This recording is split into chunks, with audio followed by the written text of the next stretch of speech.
I'm filming in my car and I just hope no one really sees me because I probably look kind of weird right now. But anyways. So I made a video, I posted it last week regarding the fact that I voted for Donald Trump. I'm from Gen Z, and if you voted for Donald Trump as a Gen Z, you are probably going to be outcasted. But I don't really have a lot of friends, and so this is actually kind of a good problem. Yeah. But basically, I made this video, I posted it, and some people were asking, hey, can you make a video regarding some of Trump's policies as to why you voted for him? One of the reasons why I voted for Trump, and I think this is the reason for many people who voted for Trump, regardless of how they felt about him, since there was kind of a big red wave in the country that was proved in the election, was the state of the economy. How would you go about making renting and owning a home more affordable? So one of the biggest things, one of the biggest problems is the price of energy, the price of your air conditioning, your heating, all of these different things having to do with energy. I'll be bringing that down. I'll be bringing some states down much more than 50%. That's going to have a huge positive impact on inflation, and it's also going to make it really good for people. The other thing, we have to bring interest rates down because if you want to buy a home, number one, you can't get money. Number two, you're paying 10%, 11%, 12%. But we're going to start with drill, baby, drill. We're going to get those prices way down. I had been watching videos comparing Kamala's finances or financial policies compared to Donald Trump's financial policies, and the fact that people were struggling to buy groceries. To buy a home was significantly more expensive than it was several years ago. And I'm Gen Z, so it's almost as if my generation is kind of being set up for failure. It's like, okay, like go do something with yourself. Go work hard and achieve the American dream. And it's like, okay, how are we going to do this? I'm not in a rush to buy a home, but I'm sure a lot of other people who are older than me, or even my age, dreaming of getting a home. And the thing is, Kamala Harris, to my understanding, when she was asked about the economy, she wouldn't even really answer the question. It's honestly kind of amazing how she did it. She wouldn't really answer the question. She kind of go around the question, I don't know, saying something else. My plan is about you invest in small businesses, you invest in the middle class, and you strengthen America's economy. But pardon me, Madam Vice President, the question was, how are you going to pay for it? Well, one of the things is I'm going to make sure that the richest among us who can afford it pay their fair share in taxes. We're dealing with the real world here. But the real world includes... How are you going to get this through Congress? How? I don't know. And the thing is, however you feel about Donald Trump or Kamala Harris, if I can't trust a candidate or potential president to even answer a question in an interview or a press conference on their own, how in the world am I going to trust them to run the country? I don't know. So I was not convinced of that, and even Donald Trump was acknowledging the reality that a lot of working people are facing. The fact that people are having to dip into their savings, just to afford basic things. How even the cost of eggs, and I love eggs, even the cost of eggs are expensive now, and it's like, bro, I need my protein. Also, RFK Jr., he was speaking about how America's foods at the stores are basically garbage. Yeah, I would, my inclination is to give people good information and at the same time maximize freedom. So I wouldn't tell people what to eat and what not to eat, but what I would tell people is I'm going to take the NIH and bring it back to its original mission. And this is something that I've thought about as well. I know I've had some people who've posted on social media, people who have visited other countries, and they've compared other countries' foods in the grocery stores compared to ours. And it's so crazy how artificial our food is. I mean, a lot of conditions that we have nowadays that probably other people were not experiencing centuries ago, just because we're adding so many chemicals and I don't even know what they're putting in the food. And I love spicy chips. People who know me, know that I love spicy chips. It's an addiction. I probably have some kind of disease already developing in me just because it's such a guilty thing for me, honestly.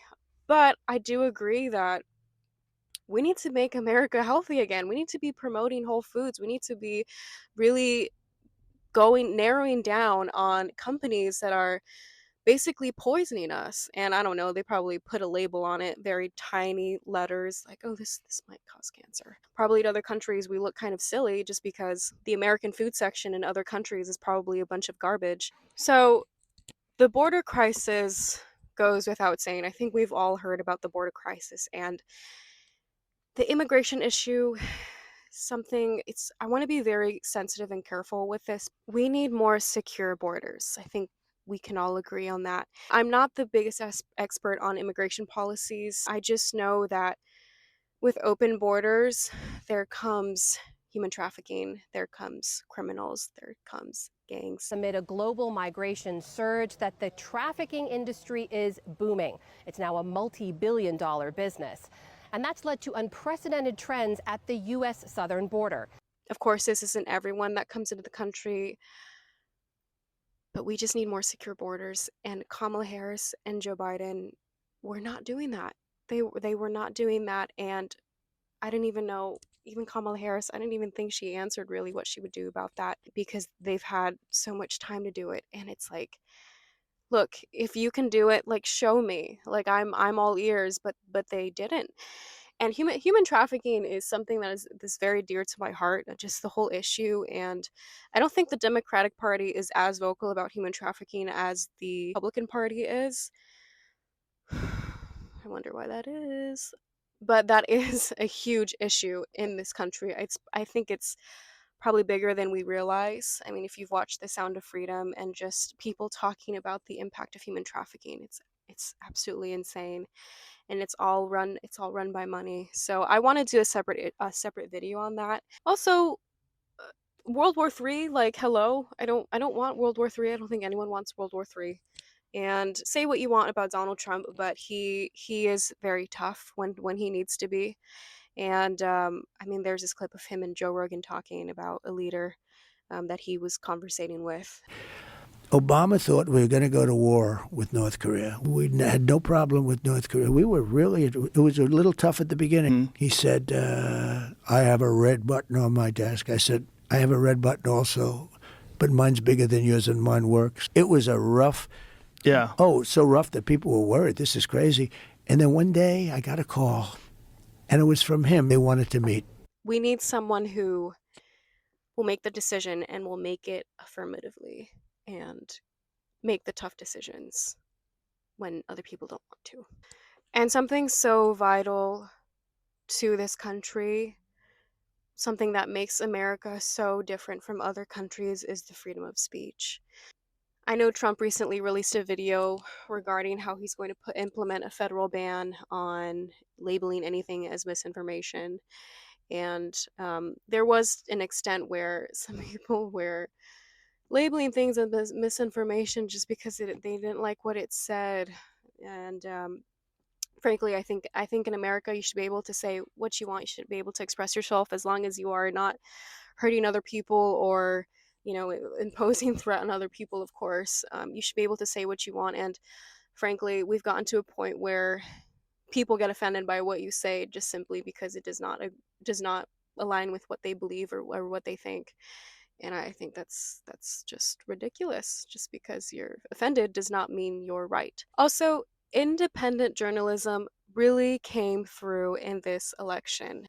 Really, it's all on YouTube now. I mean, just journalists or podcasters like Joe Rogan or Theo Vaughn. Granted, these are not politicians. These are not people in high political status power.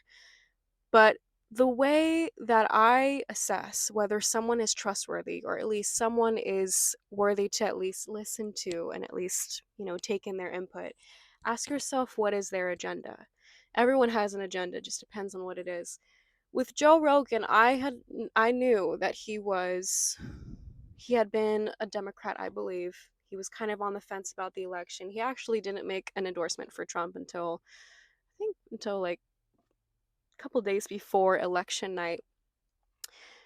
But with Joe Rogan, he really just wants to interview people, just wants to get to know the truth, just wants to have a conversation. And he was actually willing to have Kamala Harris on as well, but he actually said in a clip, people don't want to have a nuanced perspective on anybody. This is one of the reasons why I wanted to talk to Kamala Harris. I'm like, I bet there's a person in there. I bet I can get to that person. Yeah.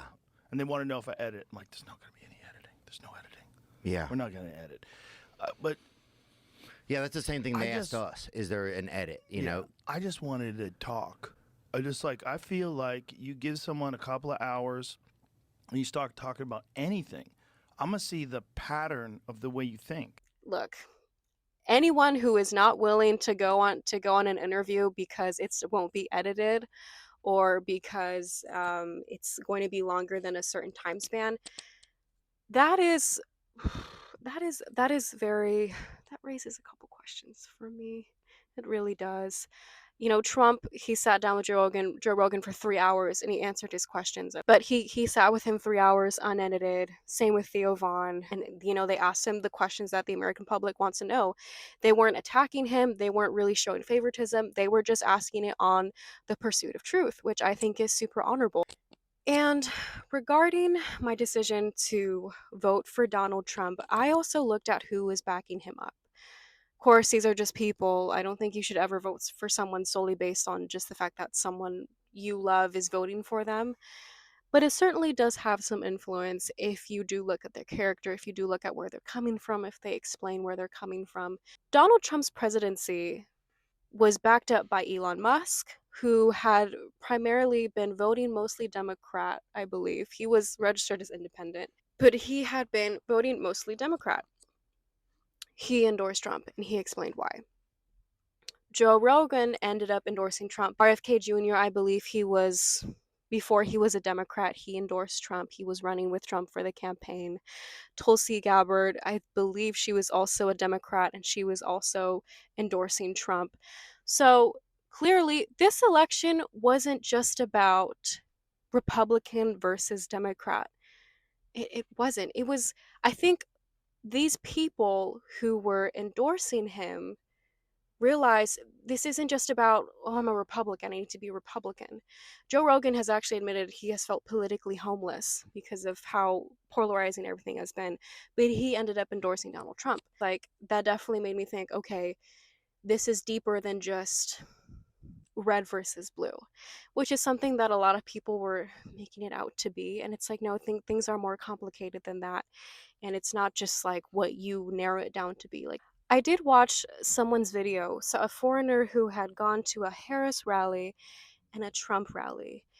And he said something along the lines, people who were at the Harris rally were more for Harris because they simply just hated Donald Trump so much. Whereas the people at the Trump rally were there because they actually really believed in Donald Trump's cause. Your hatred for Trump, that's not what is going to run the country. That's not.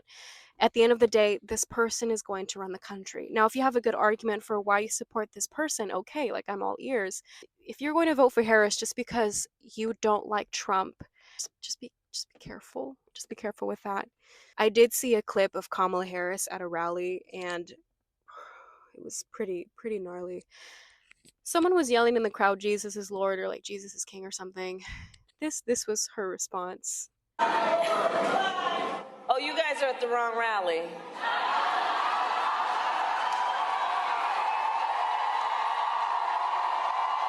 Kamala Harris's response to that person saying Jesus is Lord, by saying you're at the wrong rally. Like, she didn't, like, it's not that like she has to even agree with that. It's just the spirit of how she said it just really was like, oh, okay. I do want to finish off by saying Donald Trump did win. I believe he won the electoral college vote and he won the popular vote. So I've, like, literally right after the election ended, so many people, or at least on my social media, were vocalizing how much they hated Trump supporters or people who voted for Trump, and were calling them all names, and, oh, I hope you can look your future children in the eye and tell them you voted for insert term, insert term, insert term. I've seen the map, and it seems like there was a huge red wave, and there are some people out there who voted for Kamala Harris and they're like, you know what? I voted for Kamala, but you know what? I hope Trump is a good president. This is what we have. I hope it's good, and that's really all anyone can hope for.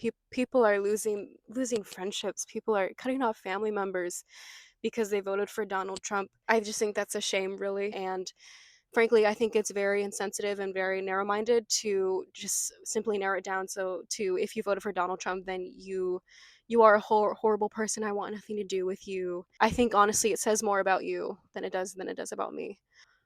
So that's what I had to say on the topic. It was kind of a ramble and it was in my car. So normally I'd like to record in a better area, but this is what we had. So we gotta make do with it. And people are starting to park next to me and they're probably thinking, what is that girl doing? Also, I think I have 50 subscribers or 53 subscribers. Thank you so much for subscribing to me and for listening, for watching. It means the world to me that you give the time out of your day to watch my videos. And to my subscribers, much love. And also, if you're watching this video, much love. And if you voted for Kamala, I don't know if I said this in the beginning of the video, but if you voted for Kamala, I'm more than happy to hear or read as to why you felt you wanted to vote for Kamala and how you're feeling. And really, it's just all about having conversation. It's really how you get things done in the country. You have conversation, but you can't have conversation if you just cut out someone. You can't. So anyways, much love, guys. Thank you for watching, and I'll see you in the next video.